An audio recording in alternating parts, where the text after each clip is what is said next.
Good afternoon, everybody. So today is June 8th, 2026, and the overall picture for US dollar against Japanese yen remains largely unchanged from a fundamental perspective.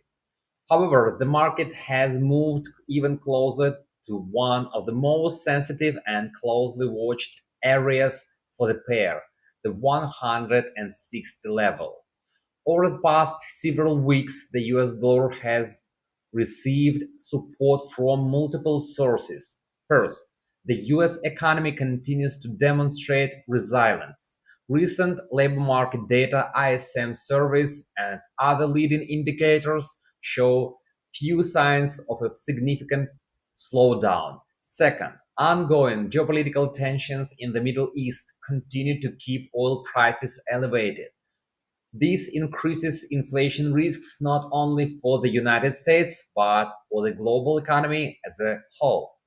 As a result, markets have once again started reassessing expectations for Federal Reserve policy.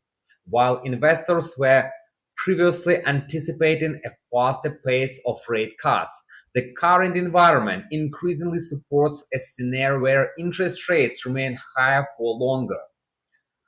That is a positive backdrop for the US dollar, especially against the Japanese yen, where the interest rate differential remains one of the widest among major developed economies.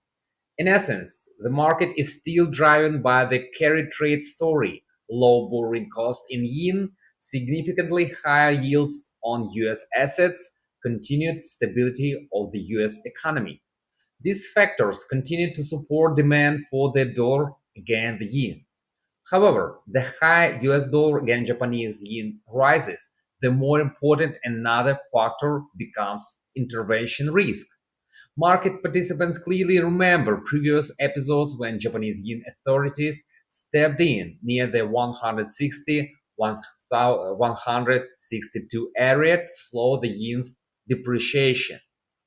For Japan, an excessively weak yen creates several challenges: higher import costs, more expensive energy imports, stronger inflationary pressure on households, and reduced purchasing power for domestic consumers. As a result, the 160 level has long ceased to be just a technical resistance zone.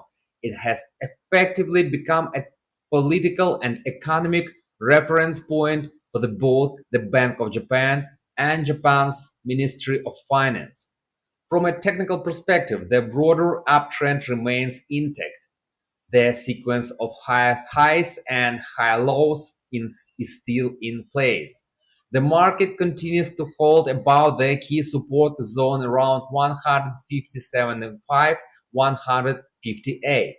Buyers remain in control of the medium-term structure. At the same time, US dollar against Japanese yen has struggled for several weeks to achieve a convincing breakout above 160.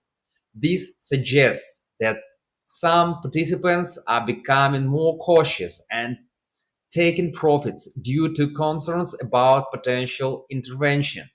If buyers manage to establish a sustained move above 160 without any strong pushback from Japanese officials, the market could attempt another run toward new multi-year highs. On the other hand, if intervention rhetoric intensifies, the first major support area remains around 157.5, while a deeper pullback could shift attention toward the 154-155 zone. For now, the balance remains the same. Fundamentals favor the US dollar. Intervention risk favor the Japanese yen. The interaction between these two forces continues to define the direction of US dollar against Japanese yen.